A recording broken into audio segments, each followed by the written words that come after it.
El Congreso de la Mañana.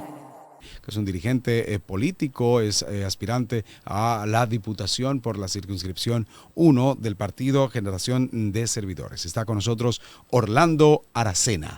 Bienvenido, Orlando.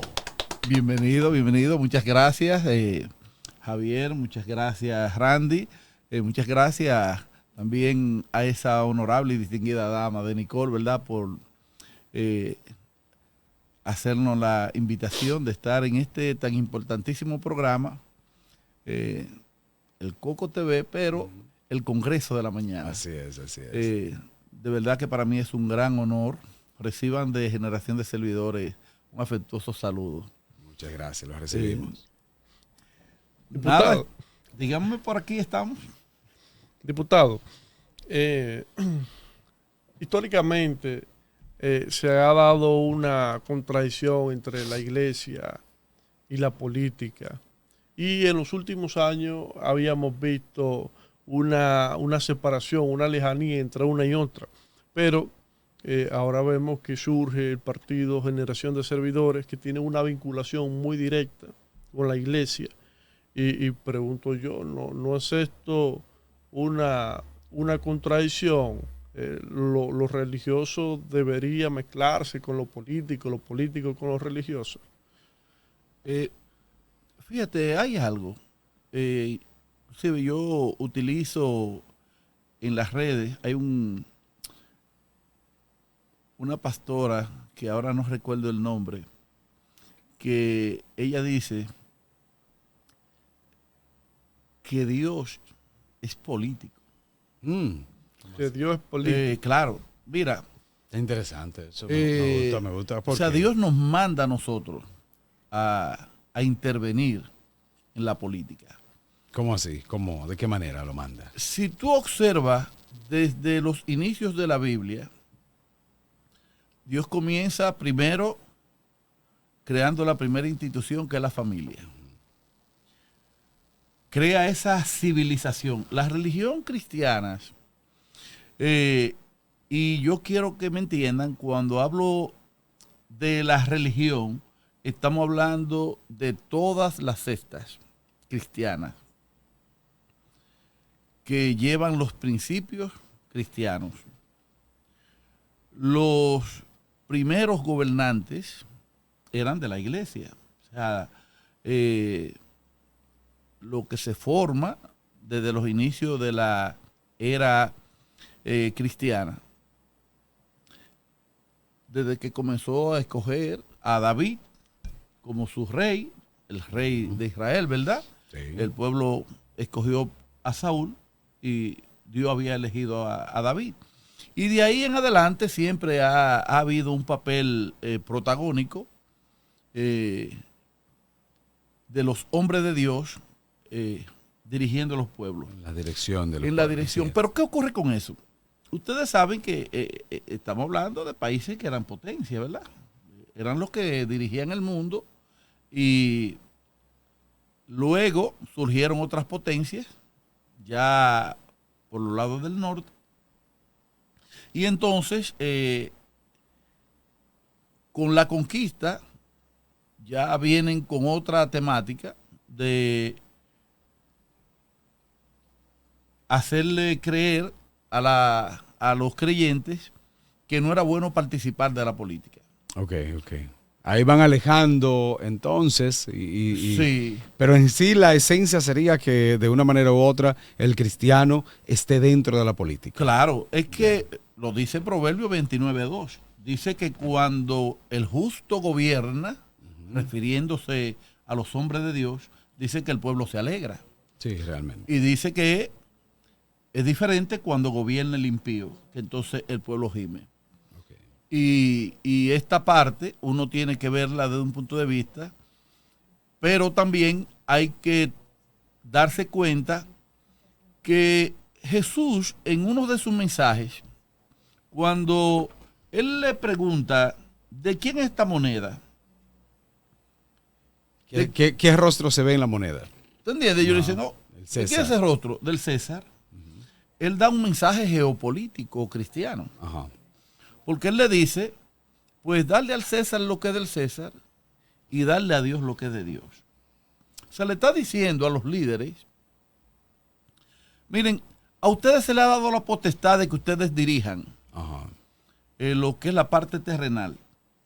Ahora, no toquen lo que es la parte que corresponde al reino de los cielos. ¿Qué ha ocurrido en los últimos 20, 30, 40 años? Con el asunto de la Agenda 2030, se determinó esos sectores que quieren instalar, porque eso es algo profético, eso está en la Biblia. Vendrá la persecución de la iglesia. Sí. Eso es un asunto profético que va a ocurrir, donde dice que uno buscará la palabra de Dios y no la va a encontrar. No la va a encontrar.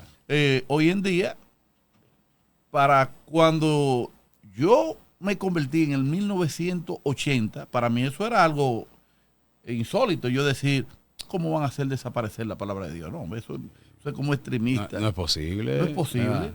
Más sin embargo, tú te das cuenta que ya hoy todo el mundo, o la mayoría, ya no anda con la Biblia, anda con el celular. Y cuando van a buscar la palabra, no te abren la Biblia, ya te lo buscan en el celular. ¿Tú entiendes? O sea, porque todo te lo van poniendo más fácil. Pero precisamente dentro de la Agenda 2030 hay una modificación y han venido haciéndose modificaciones que han lacerado el orden de Dios. Porque ya se habla de un nuevo evangelio. Miren lo que pasó en Estados Unidos la semana reciente. Pasada, ¿verdad? ¿Qué pasó? Que declararon ilegal en constitucional en Estados Unidos lo que es el Nuevo Testamento. No he visto esa parte. Sí, entonces, cuando tú observas que comienzan una campaña desacreditando a los líderes de las iglesias, tratando de violentar los principios cristianos, donde se te pretende que tu familia, tú no tengas ya la patria potestad de tu familia. Estamos ahora mismo que tú tienes una niña y si esa muchachita o el niño y tú lo llamas a corrección, es muy fácil que tú puedas caer en violencia de género y que te armen un expediente.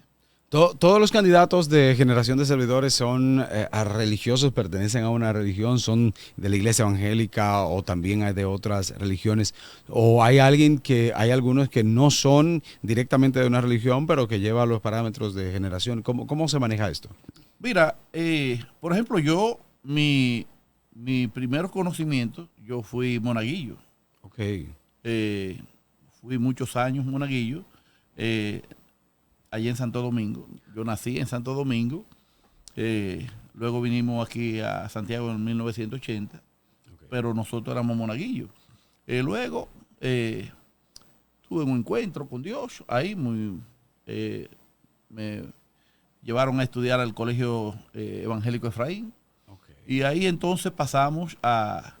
En el Sánchez Ramos. Sí, en el Sánchez Ramos. Es decir, Generación de Servidores defiende la fe sin importar denominación cristiana, okay, que esté bajo los principios del judeocristianismo. Atacar, por ejemplo, los principios de la Iglesia Católica es lo mismo que atacar los principios de la Iglesia Protestante. Okay. Si tú te das cuenta, todos tenemos una misma lucha en común. Primero, Dios es el centro de la familia, mantener los principios cristianos. La familia es el centro de todo. Sí. Entonces, eso es parte de lo que es la enseñanza. En la Biblia se registra siempre a los hijos de esos cristianos, siempre se les narraba su historia. Todavía en Israel, un niño nace y le hacen su historia de sus ancestros. Ya. Eh, Eso es importante, pero aquí no se usa, ¿Y mucho. cuáles son esas propuestas que tiene usted de llegar al Congreso y que van a defender esos principios cristianos que ustedes enarbolan como partido político? Mira, nosotros como generación de servidores, como partido político, que ya hemos dicho, abarca lo que es a los hombres y mujeres de Dios. Tenemos un compromiso y esto no tiene que ver porque estemos en generación de servidores, sino es por formación cristiana. Defender la familia. Yo soy presidente de la Fundación Familia Sin Violencia. También soy presidente de la Escuela de la Ciencia Geopolítica Jurídica. Y nuestro trabajo se basa principalmente en ayudar, en servir. Entendemos que hay leyes que quieren implementarse desde la creación, óiganlo bien, desde la creación del Ministerio de la Mujer. Yo fui el primero que solicitó a la ONU en el año 2013 que se eliminara el Ministerio de la Mujer y se creara el Ministerio de la Familia. E hice una distribución. A eso hay que cumplir una serie de exigencias, donde ellos te piden que tiene que haber 5,000 firmas. Después, cuando tú le envías las 5,000 firmas, luego te dicen que te pasan a otra área, dice que ahí se necesitan 1,000 firmas más. Lo que tú crees que completar 7,000 firmas. Luego, que ya se había completado, nos respondieron que era de reciente creación. Recuerda que el Ministerio de la Mujer le entra con la modificación de la Constitución del 2010. De 2010. Y entonces era muy reciente, pero nosotros entendiendo que una viola la Constitución por el derecho a la igualdad. Sí, sí, pero lo que pasa es que se ha producido una desigualdad histórica entre el hombre y la mujer, y el ministerio lo que viene a hacer es diseñar y aplicar y diseñar e implementar una serie de políticas públicas en favor de la mujer y buscar ese equilibrio, esa igualdad entre ambos sexos. Pero eso podría hacerse desde el Ministerio de la Familia. ¿Pero cómo? Es que cuando tú hablas del derecho de igualdad, recuérdate, una cosa es el derecho a la igualdad y otra cosa es el libertinaje. Aquí se quiere confundir una cosa con otra. Okay. Para tú luchar por la igualdad de los demás, no es necesario tú crear un ministerio exclusivo de una área, porque a final de cuentas, el hombre desde que nace, nosotros estamos vivos, nos vestimos, nos andamos bonitos, uno trabaja por su familia. O sea, tú luchas, cuando tú ves una mujer hermosa y lo que te llama es a tú decir, me gustaría esa para esposa mía. O sea, tú quieres formar una familia. Sí, pero hay mujeres que no quieren formar familia, entonces, ¿cómo aplicamos políticas para ellas? Pero que ya eso es muy, son casos muy excepcionales de que personas que no quieran formar familia. Es, por ejemplo, como crear la ideología de género, que tú me dices, bueno, ellos te dicen que ellos te venden una ideología de algo que es contra natura, y tú dices, ¿dónde está la incongruencia de las cosas que uno ve en el día a día? Porque se habla de ley de protección al animal. Yo siempre digo esto. Ajá. Óyeme, hay que proteger las especies. Pero entonces a la especie humana se pretende, en cierta forma, cuando tú dices que tú vas a permitir que a los niños se le haga entender que la relación entre dos seres del mismo sexo, ¿cómo se van a reproducir?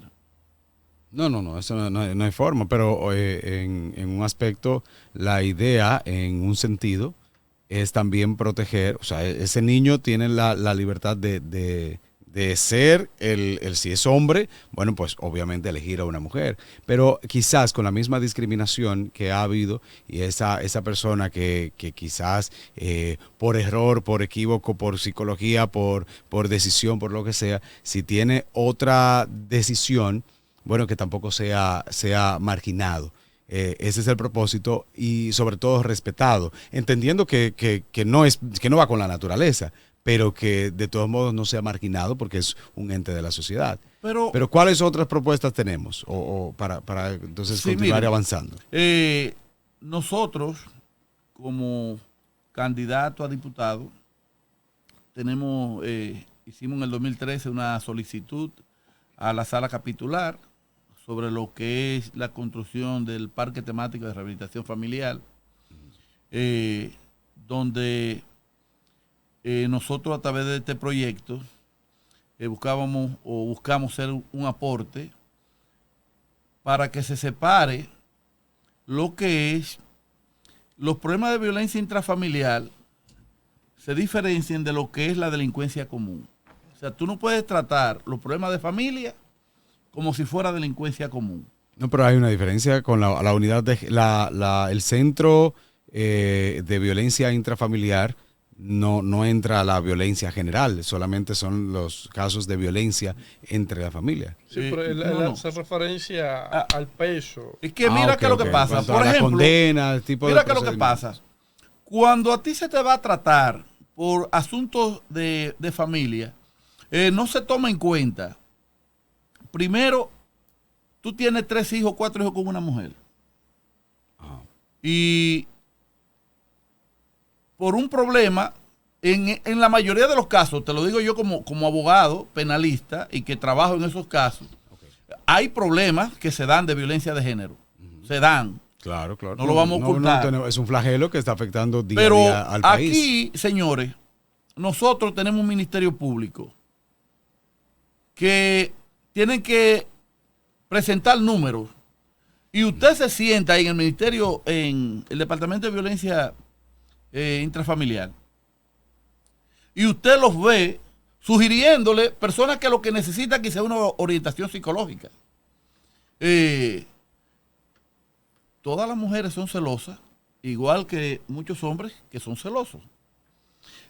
Una cosa es que un problema de familia, como tú envías a una persona que tenga un problema de familia, tú lo envías a una cárcel, a donde sus hijos, y esa misma mujer que fue y lo metió preso lo vaya a ver a la cárcel con los hijos.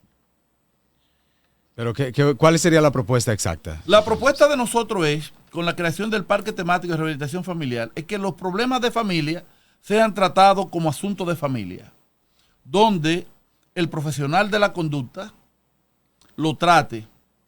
Hay relaciones que no son salvables, que tú dices, bueno, ya una persona se dejó, eso, la persona nace sola y muere sola. Pero esa relación que quedó de los hijos, hay que enseñar al ser humano de que esos hijos que tú tienes con esa persona no tienen que pagar la consecuencia o ver como algo sobrenatural de que los padres se separaran y de que no tienen que tener relación uno con el otro, con sus hijos. Pero entonces, tendríamos centros penitenciarios diferentes. Sería parte por ahí la idea. Bueno, es que el problema de la familia no puede ligarse con lo que es la delincuencia común. Deben de estar en lugares diferentes. Centros penitenciarios diferentes. Exacto. ¿Tú entiendes? O sea, donde tú lo trabajes a nivel psicológico. Aquí hay centenares, para no decir miles, de profesionales de la conducta que no tienen trabajo. Usted lo ve conchando, lo ve usted metido en una zona franca, porque no hay una institución donde le puedan dar a ellos el espacio de ellos desarrollarse De como desarrollarse. profesionales en esa área. Entonces nosotros tenemos como propuesta precisamente lo que es la construcción del parque temático de rehabilitación familiar para tratar esos temas, que esas personas tengan un lugar donde ir y cómo sean tratados los hijos, la mujer y el hombre y la familia.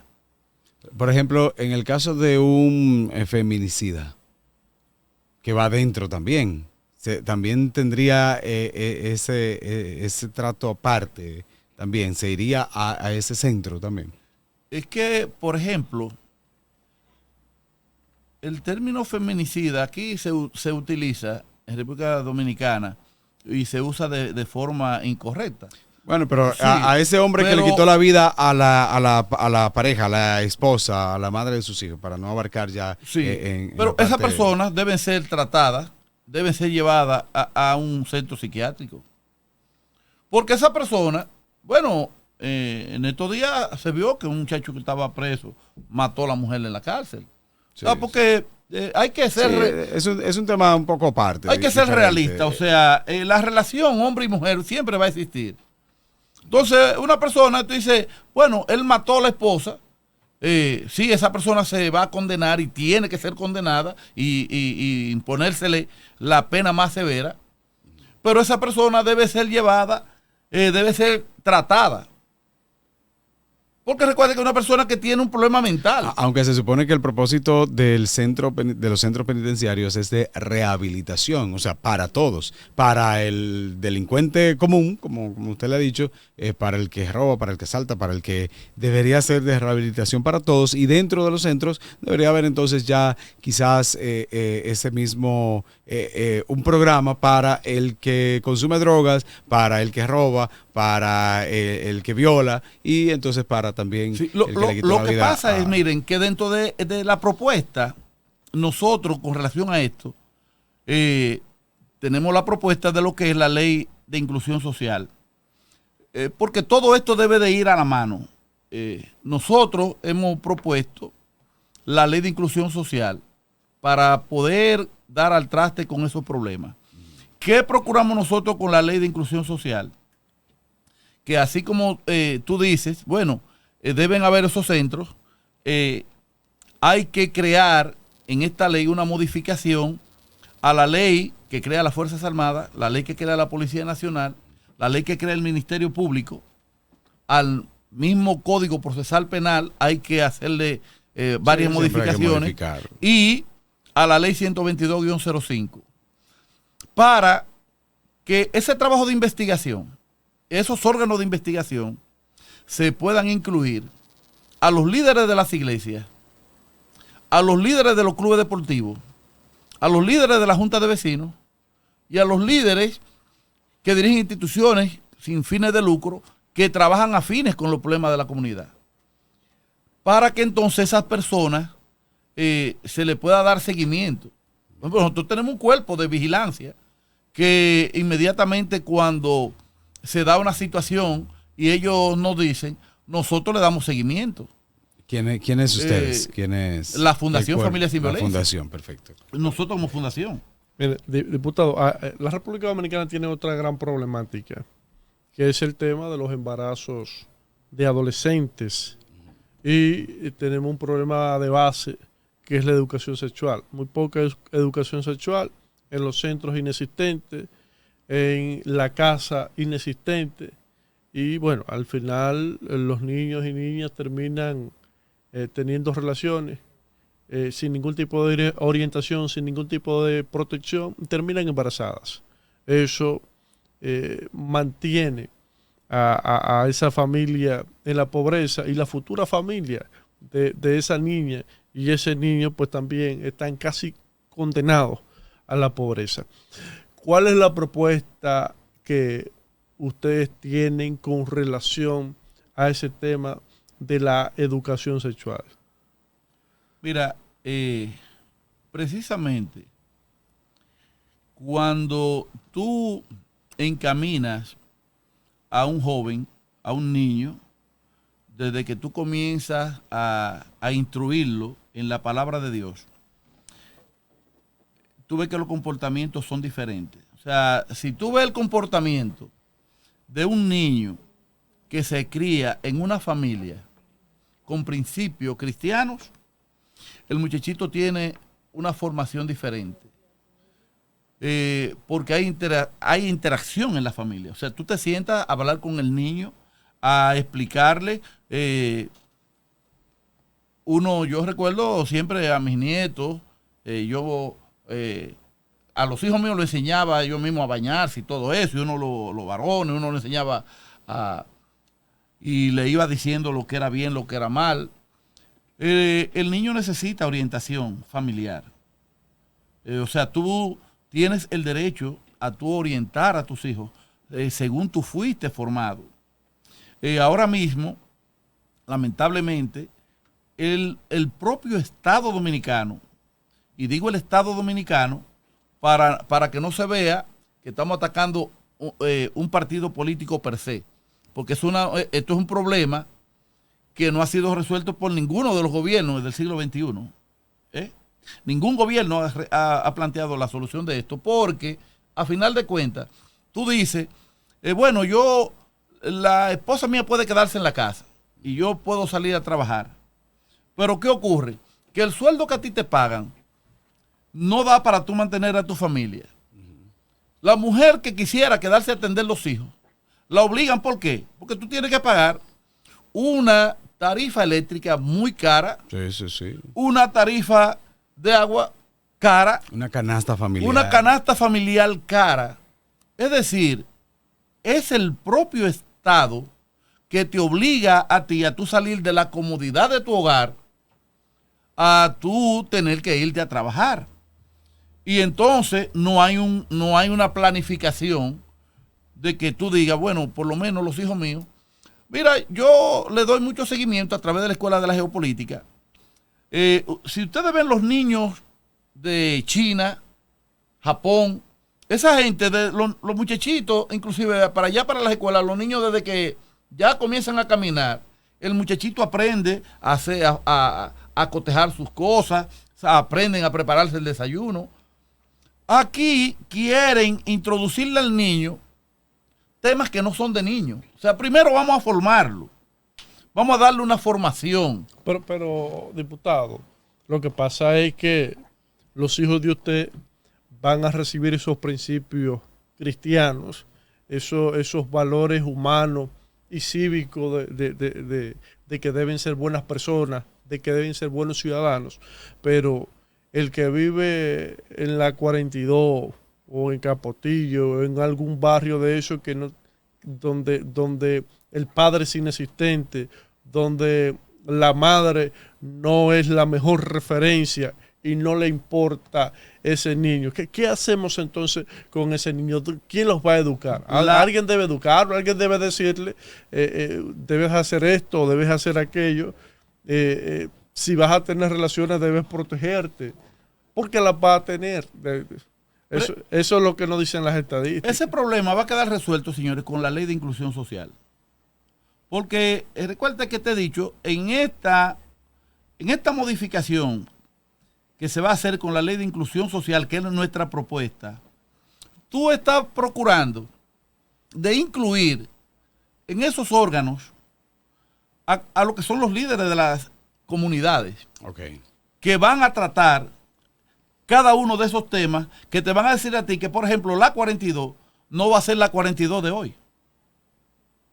¿Tú entiendes? O sea, es que tú vas a instalar en la sociedad un sistema que va a ser casi imposible de que la delincuencia común siga arropando los barrios. Porque vuelvo y te digo, ¿quién obliga a que esos jóvenes, aquí tú no ves un joven que tenga oportunidades como la tienen los hijos de papi y mami? Entonces debemos de crear las bases, y nosotros con esta ley estamos procurando, y con la creación del parque temático de rehabilitación familiar, estamos procurando crear las bases de ser un soporte a que las personas tengan dónde ir, pero también tengan dónde llevar sus niños en caso de que tengan que irse a trabajar. Bien. Bien, para despedir entonces, invite nuevamente a la ciudadanía, a toda la circunscripción 1, la más grande de la provincia de Santiago, desde Navarrete a Pedro García, parte del centro de la ciudad. Ahí le estoy ayudando un poquito, Sí, sí. para que voten este 19 de mayo. Bien, miren, yo soy el licenciado Orlando Aracena, abogado de los tribunales de la República. Soy presidente de la Fundación Familia Sin Violencia. Soy cristiano, soy pro vida, soy pro familia. Yo te pido que este 19 de mayo yo voy como candidato a diputado por la circunscripción número 1 en la casilla 28 del Partido Generación de Servidores. Nosotros llevamos propuestas. Yo te pido, no votes por colores, no votes porque te bajen una línea. Vota por el que te presenta una propuesta. Tú decides en las elecciones de febrero, un voto decidía. Tú decides qué tipo de sociedad tú quieres. Vota por los principios, vota por valores. Vota por el que te haga una propuesta que te ayude a salir de los problemas por los que hoy tú te sientes afectado. Gracias a Aracena, candidato a diputado por la circunscripción 1 de la provincia de Santiago por el partido Generación de Servidores. Muchísimas gracias por compartir con nosotros una conversación amena, amplia. Sí, muchísimas gracias a ustedes por invitarnos y de verdad que para mí es un gran privilegio haber estado compartiendo con dos jóvenes tan prominentes en este interesantísimo programa. Muchísimas gracias. Muchísimas gracias. Espero que después que seamos diputados podamos estar por aquí. No, esperamos que usted no cambie el celular, el número y lo mantenga. Si tú supieras que ese celular es como mi cédula, yo no lo cambio. Ya, Sí. bueno, perfecto. Gracias, licenciado, gracias. Gracias a usted. Diputado, ¿verdad? El Congreso de la Mañana.